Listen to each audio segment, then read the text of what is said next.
Olá pessoal, esta é a aula 8 da linguagem de programação C.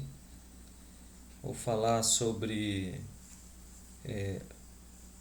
a passagem de vetor e matriz como parâmetro para função, para funções.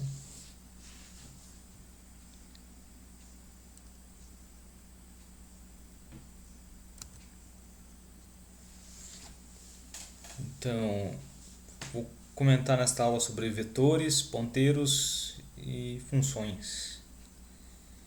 Então, o objetivo da aula é descrever como os vetores são armazenados na memória, descrever a relação entre vetores e ponteiros e utilizar os vetores como parâmetros de funções.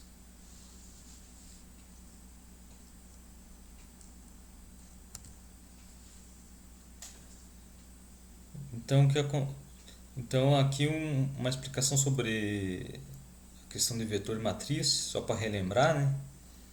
Então o vetor, tanto o vetor como a matriz, quando armazenado na memória, ele é armazenado de modo sequencial. Então o endereçamento é todo sequencial na memória. E o modo como a gente tem para acessar o vetor, tanto o vetor como a matriz em linguagem C, é através dos índices, né? Então a gente tem o vetor, aqui temos um vetor de 10 posições, um vetor A de 10 posições, e ele vai de 0 a 9. Um vetor de inteiros, né? E temos uma matriz B, 5 por 5, ou seja, tem 5 linhas e 5 colunas. Outro ponto a ser lembrado aqui é que tanto o vetor como a matriz, o primeiro índice é 0, né? Então essa matriz B, 5 por 5, ela vai de 0 a 4 nas linhas e de 0 a 4 nas colunas.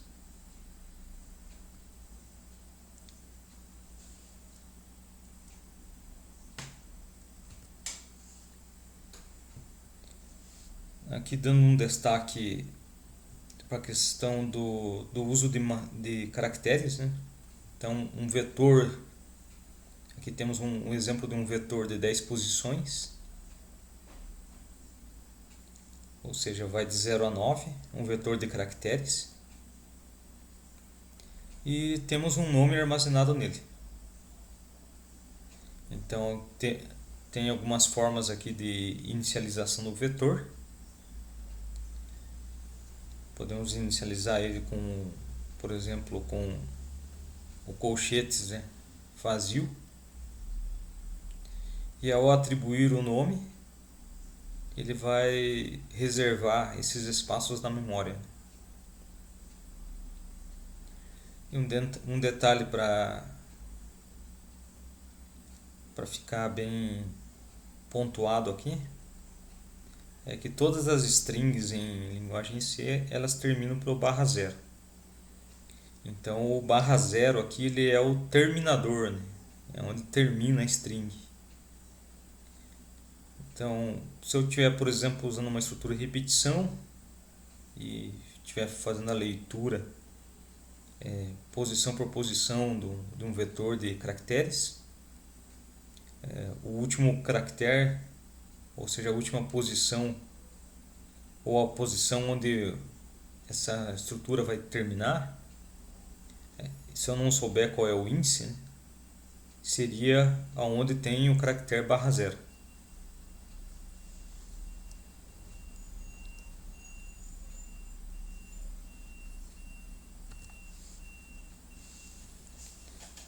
Vetor e ponteiros. Então, a implementação de vetores em C está bastante interligada com a de ponteiros, visando a facilitar a manipulação de vetores. Então, considere a seguinte declaração de variáveis. Então, aqui tem um vetor de nome V com 80 posições. Então, int v 80, Então está sendo declarado um vetor inteiro de nome v com 80 posições, onde essas posições vão de 0 a 79. Logo abaixo tem como é declarado um ponteiro. Ponteiro é o nome da variável com um asterisco na frente. Esse ponteiro sempre vai estar apontando para uma posição de memória. E essa posição de memória pode ser qualquer posição, por exemplo, se for do vetor, pode ser qualquer posição do vetor. Normalmente a gente inicializa esse ponteiro com a posição 0 do vetor.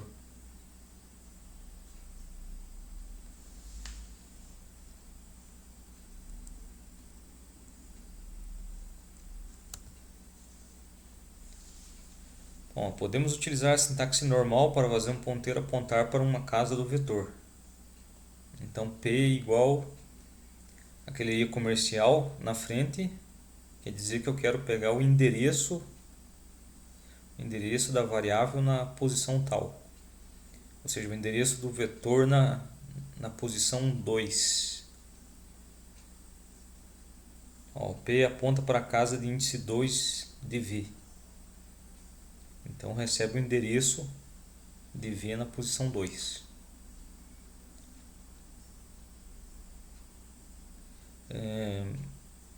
Podemos fazer um ponteiro apontar para o início do vetor, fazendo P igual a V. Esse P com atribuição de V, ele é a mesma coisa, ele é equivalente a P recebe o endereço de V, né, do vetor na posição 0. Então é um modo equivalente de atribuição, né?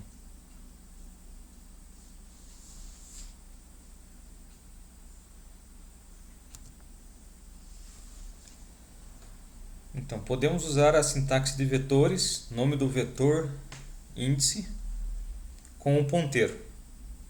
Assim, se fizermos P igual a V, podemos acessar o elemento que está na casa I de V fazendo P de I.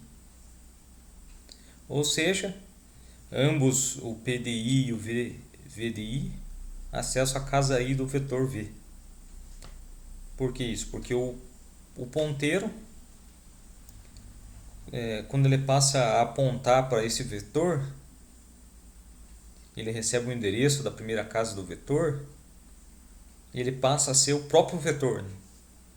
Então, quando você acessa a casa de P do ponteiro, você está acessando a posição correspondente do vetor original, né? Do vetor que foi passado, né, o endereçamento 0 para o ponteiro. Então, um exemplo ali, se eu tenho um índice I com valor 3, e eu faço P apontar para V, né? P recebe V, ponteiro, recebe V na posição 0. Então, quando eu faço P de I recebe 4, isso aí equivale a fazer o V, né, o vetor na posição I, receber o valor 4. Então, isso é equivalente. Temos uma equivalência.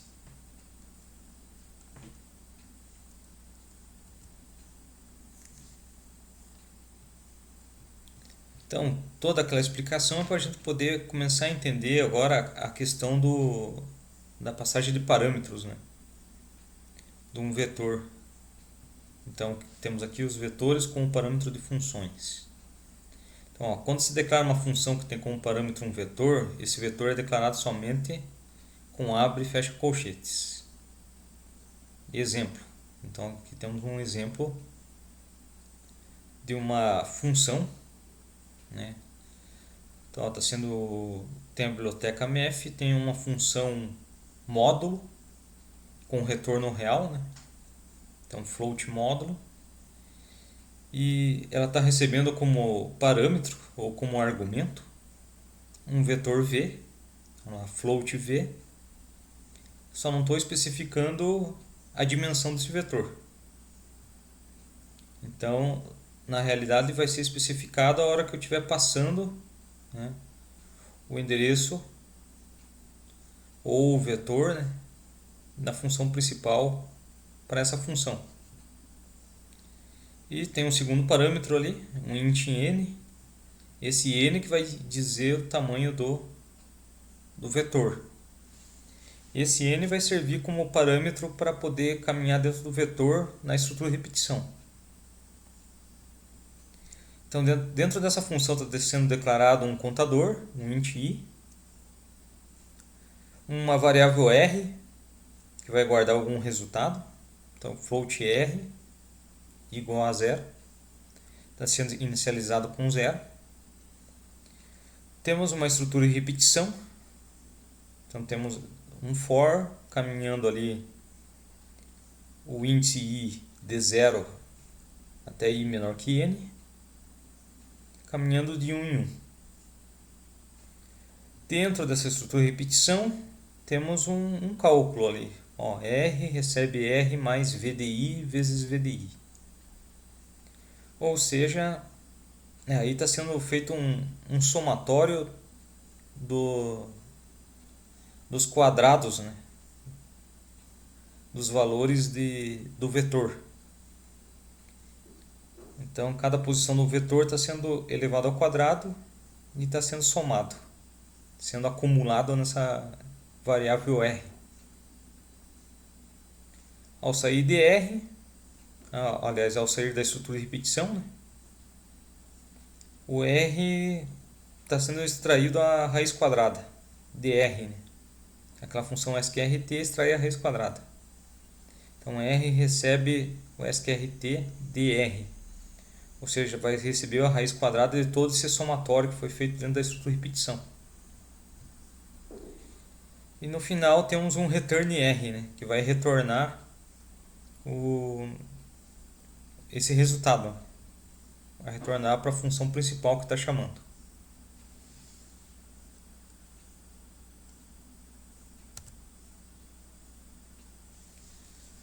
Agora aqui temos a mesma função, só que escrita usando ponteiro. Só para a gente ver a semelhança, né, até na questão da declaração. Vamos lá o exemplo.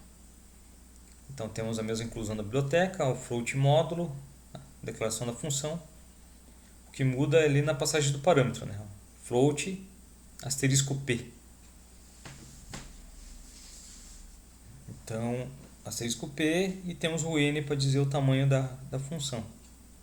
Olha, onde estamos utilizando o p, que é o ponteiro, dentro da estrutura de repetição, na parte do cálculo ali. Então, para acessar as posições do vetor, p de i, né? P na posição i vezes p na posição i.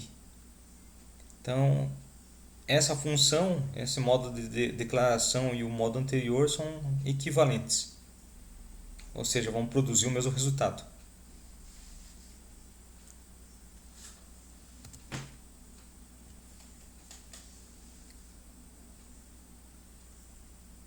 Aqui temos um exemplo, o exemplo da função módulo. Temos a chamada da função ali na função principal, no main, né?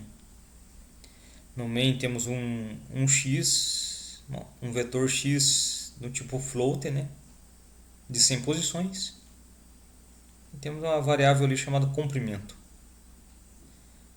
E temos uma variável m do tipo inteiro. Vamos lá, o m recebe 3. Está sendo inicializado as 3 primeiras posições do vetor x. X de 0 recebe 2, x de 1 recebe menos 3. E o x de 2 recebe 4. Está sendo passado esses parâmetros para a função módulo. Então, e como esse módulo retorna, ele tem um retorno, né? Ele está retornando para uma variável chamada comprimento. Ali. Comprimento recebe o módulo, daí está sendo passado como parâmetro o vetor x, e a variável m, que é o número de elementos, né, que foi preenchido no vetor. Então, seguindo ali, ó, a seta, né, ou a linha ali, o vetor x está sendo passado para o parâmetro v, lá da função módulo. Então, a função módulo, lá o float v, está recebendo o vetor x. E o m está sendo passado como parâmetro lá para a variável n da função módulo.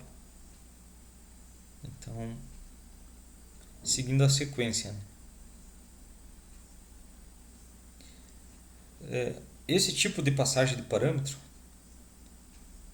tanto essa como aquela função que usa ponteiro, elas sempre são passadas por referência e não por valor, né? Então está sendo passado ali o vetor, sempre que tiver um vetor sendo passado como parâmetro, ele está sendo passado por referência, ou seja, está sendo passado por posição de memória, né? Não é somente o conteúdo do vetor. Por que não está sendo passado por valor? O m, por exemplo, ali, o m que passa para n, ele passa por valor. Ou seja, se eu alterar o n lá na função módulo, não quer dizer que altera o m da função principal. São variáveis distintas, né? Mas quando eu altero a função, se eu alterar algum valor no vetor v, na função módulo, eu vou estar alterando o vetor x que eu estou passando como parâmetro. Isso acontece porque a passagem do parâmetro quando estou passando o vetor, ele é feito por referência. Ou seja, ele não faz uma cópia, né? Não faz uma cópia do vetor dentro da função módulo. Ele está passando o próprio vetor, né? O endereçamento do próprio vetor para a função. Então está sendo passado esses parâmetros, está sendo feito o cálculo dentro da função. É a hora que retorna a R, esse resultado está sendo retornado lá para a variável comprimento da função. E daí logo abaixo está sendo impresso, né, o valor desse comprimento.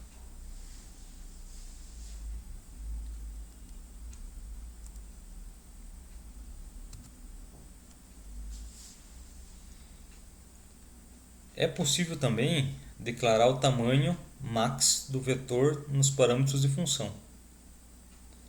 Por exemplo, da seguinte forma. Então, o que seria esse max? Esse max seria uma variável, um nome de variável aí. Seria uma constante, né? Uma variável que ela não vai mudar, ela vai ter o mesmo valor aonde eu estiver utilizando no código, né? E para isso eu tenho que usar aquela cláusula ali chamada define, né? Eu estou definindo que max vale 5. Por que eu utilizo uma constante como essa? Porque eu posso definir ela em todo o programa, né? Tanto na função como na função principal, como nas funções auxiliares. E se eu quiser aumentar a quantidade ou diminuir a quantidade, né? Eu só altero o max no define ali em cima e ele vai ser alterado no programa inteiro, né? Tanto na função principal como na função auxiliar. Então, e nesse caso está sendo declarado ali, ó, na função mostrar o tamanho, né? O tamanho desse vetor. Vamos lá, int vetor do tamanho max. E dentro da estrutura de repetição, o for de i igual a 0, enquanto i for menor que max, i mais mais. Aqui ele vai ser impresso, né? Todo o conteúdo do vetor.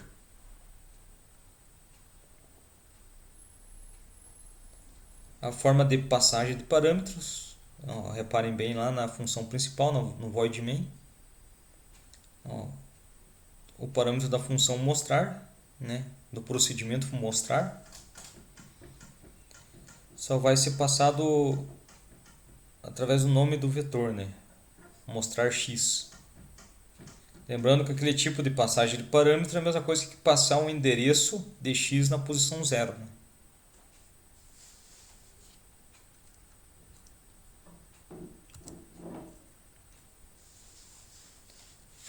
Então, resumindo tudo que foi falado, então temos vetores como a questão de vetores como argumento de funções, né? Quando vamos passar um vetor como argumento de uma função, podemos declarar a função de três maneiras equivalentes. Então, seja o vetor, temos o exemplo aqui, um vetor matrix de 50 posições, né? E que queiramos passá-lo como argumento de uma função, né? De nome func. Podemos declarar ela de três maneiras diferentes. Então veja as três declarações. A primeira, a gente define o tamanho, né? O comprimento desse vetor com 50 posições. A segunda maneira de declarar é deixar em aberto, né? Só usando os colchetes. E a terceira forma de declaração da função é utilizando um ponteiro.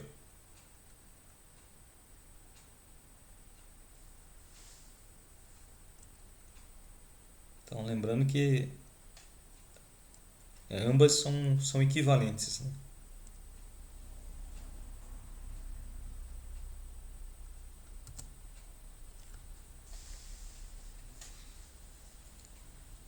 Aqui temos a questão das matrizes como parâmetros. Então, matriz como parâmetro de função. Temos uma função mostrar, que vai mostrar o conteúdo da matriz. Daí, aqui tem um detalhe para a gente ficar atento com relação à passagem de parâmetro de matriz. É que as linhas ali, a primeira dimensão da matriz, você não precisa definir. A maioria dos programadores define, porque querem saber qual é o número de linhas em específico. Né? Mas é opcional. Já a partir da primeira posição, as outras dimensões, como nesse caso a dimensão das colunas, obrigatoriamente tem que ser definido. Então tem que saber quantas colunas tem essa matriz. Essa função mostrar tem dois contadores. Então um for ali para caminhar as linhas, que é o for do i igual a 0. E o outro for, que começa com j igual a 0, é para caminhar as colunas da matriz. E aqui está sendo impresso todo o conteúdo da matriz, né? printf mat ij. Olhando ali para a função main, função principal, temos uma matriz 3x3 do tipo inteiro e está sendo feita a inicialização direta, né, dessa matriz. Então esse aqui é um modo de inicializar matrizes com valores. Né? Cada abre e fecha chaves ali define os valores de uma linha da matriz. Isso aqui é caso vocês saibam, né, os valores e não queiram preencher, né, utilizando uma estrutura de repetição e um scanf para fazer a leitura via teclado. Então aqui é um tipo de atribuição direta. Então a função mostra a matriz, podemos passar a matriz na função principal somente pelo nome. Então, esse modo de passar somente o nome da matriz ali é equivalente a passar o endereço da matriz na posição 00, que seria a primeira posição da matriz.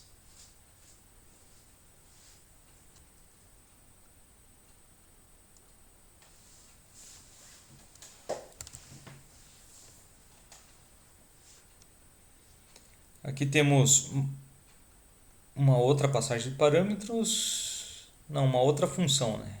Uma outra função,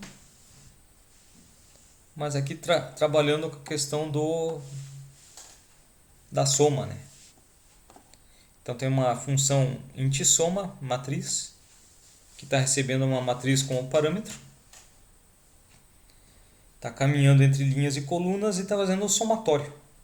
Então, a variável soma começa com 0 e está recebendo a soma, vai somar todos os elementos da matriz. E no final essa função está retornando a soma, né? A variável soma que tem a soma de todos os elementos da matriz. Na função principal a gente vê uma matriz 3x3 ali inicializada. E uma variável res do tipo inteiro que está recebendo o retorno, né, dessa função, da função soma matriz. Está sendo passado a matriz como parâmetro. Então lembrando que quando eu passo só o nome da matriz ali na função principal, estou passando o endereço da matriz na posição 00 como parâmetro da função. E no final ali está sendo impresso o resultado, né, do retorno da função, que é o resultado da soma dos elementos da matriz.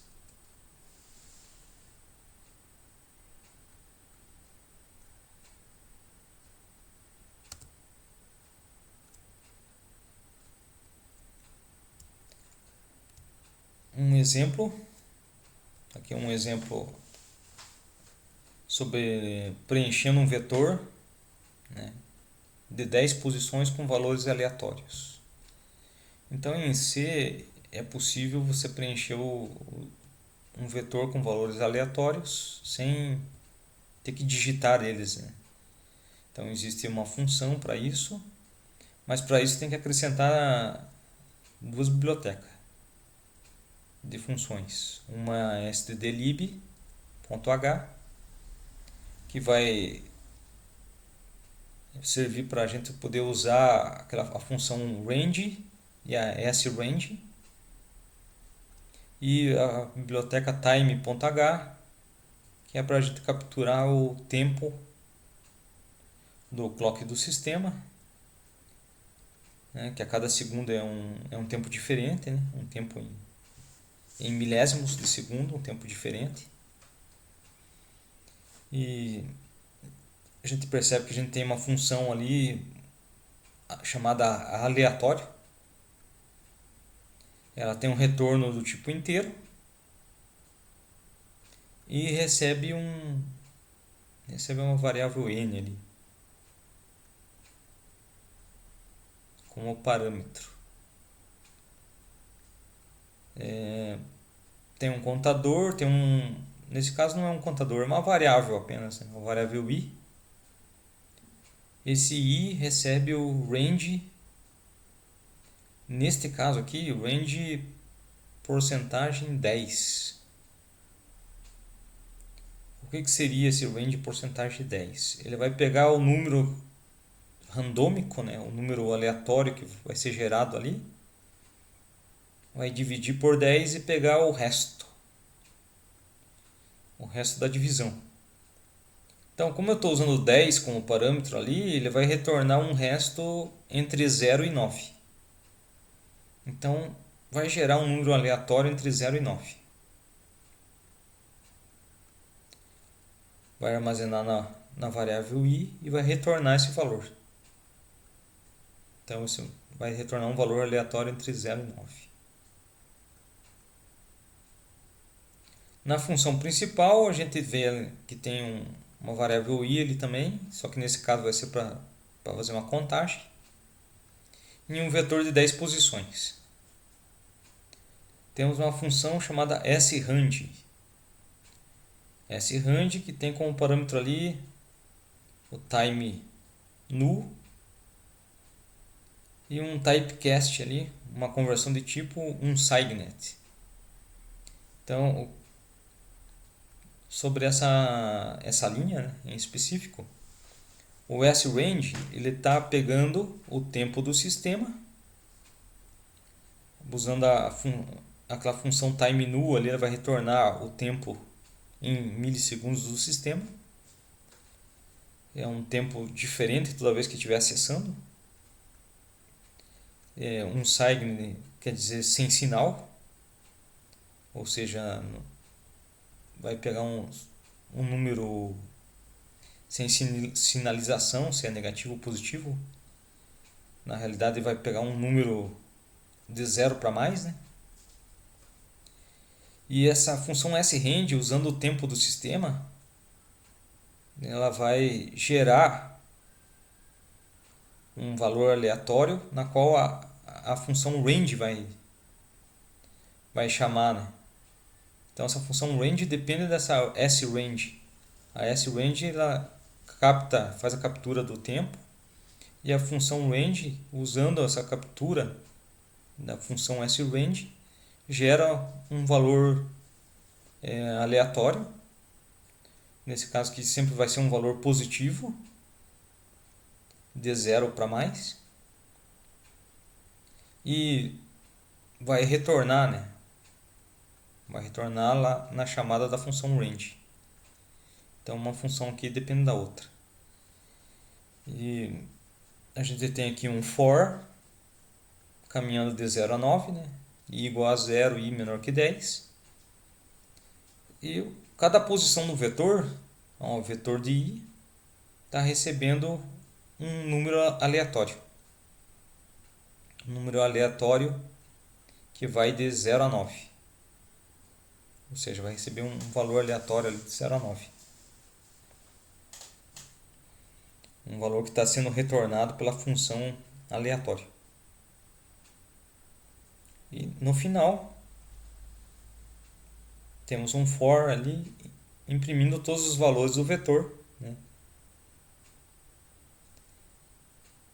Todas as 10 posições do vetor, né? Com os números gerados na estrutura de repetição acima.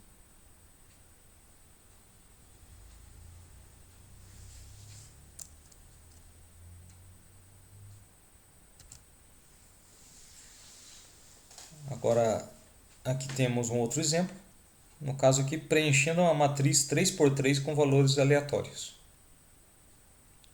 Então, a função aleatório é a mesma. É a mesma do exemplo anterior, do preenchimento do vetor. Então, a única diferença aqui, como está sendo usada uma matriz, eu preciso de um contador para a linha e outro para a coluna da matriz. Então, por isso que eu tenho o I e o J, né? O I para caminhar nas linhas e o J para caminhar nas colunas. E ó, a matriz de IJ, match de IJ, recebe a função aleatório, né, com parâmetro 10. Então, essa função aleatória ela vai retornar um número entre 0 e 9 para cada posição da matriz. Logo abaixo, daí só a impressão da matriz, né? 2 for, um para caminhar na linha, outro na coluna, e mostrando todo o conteúdo da matriz. Então, lembrando que esses processos até da função main aqui poderiam estar em funções auxiliares, né? Então, até o preenchimento daquela função ali com valores aleatórios podia ser uma função, né? Uma função para inicializar. E as duas estruturas de repetição que está mostrando os valores ali no final podia estar numa função separada também, um procedimento para mostrar, né, o conteúdo da matriz.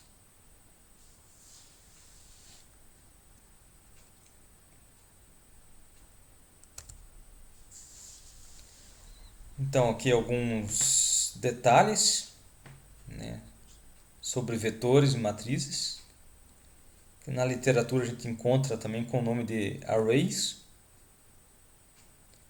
Então alguns detalhes sobre a passagem deles como parâmetro, né? Então, detalhes que eu que eu comentei, mas só para deixar mais evidente aqui. Então, ó, arrays são sempre passados por referência para uma função. Então, tanto o vetor como a matriz, quando eu passo como parâmetro, eu estou passando ele o endereço, né? O endereço, ou seja, não está sendo efetuada uma cópia na função, eu estou passando ele o endereço tanto do vetor ou da matriz, que está sendo passado por referência. Então, quando eu manipulo um vetor ou uma matriz na função, eu estou manipulando, né, esse vetor e essa matriz de onde quer que ele esteja sendo chamado, né? Então, se eu estou chamando na função principal, na função main, e estou passando como parâmetro um vetor de lá ou uma matriz lá da função main, eu passo como parâmetro uma função. Quando eu altero qualquer conteúdo na função, eu estou alterando o próprio vetor ou a própria matriz da função main, né? Porque a passagem é por referência. Uma questão mais informativa, né? A passagem de arrays por referência evita a cópia desnecessária de grandes quantidades de dados para outras áreas de memória durante a chamada da função, o que afetaria o desempenho do programa. Então, em linguagem C, essa é uma situação em que em qualquer tipo de declaração que a gente fizer com passagem de parâmetro lá, das que a gente viu, né, vai ser passado por referência, exatamente por esse motivo, para evitar as cópias desnecessárias e ocupar mais memória, o que pode afetar, né, poderia afetar o desempenho do programa. Arrays com mais de uma dimensão, por exemplo, as matrizes, preciso da informação do tamanho das dimensões extras. Ou seja, é aquilo que eu expliquei nos exemplos. Quando você define uma matriz, um parâmetro da matriz na função, a linha não é obrigatória, né?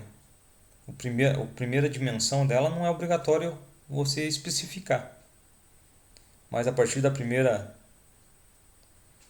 dimensão, a dimensão das colunas já é obrigatório você especificar qual é o tamanho. Mais uma informação aqui. Na chamada da função, passamos para ela somente o nome do array.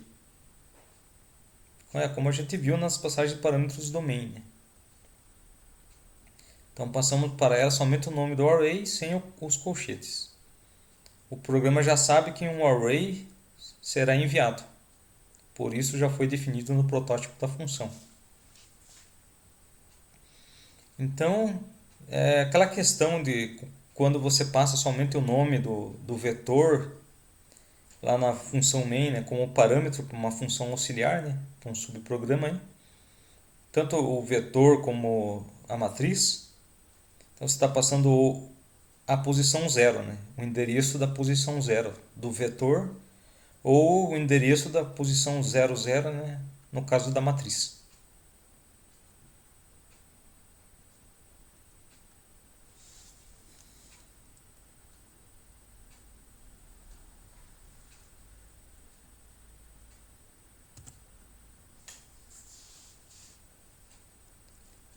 Então, aqui eu encerro essa aula sobre a questão da passagem de parâmetros, né, de vetor e matriz, né, em função.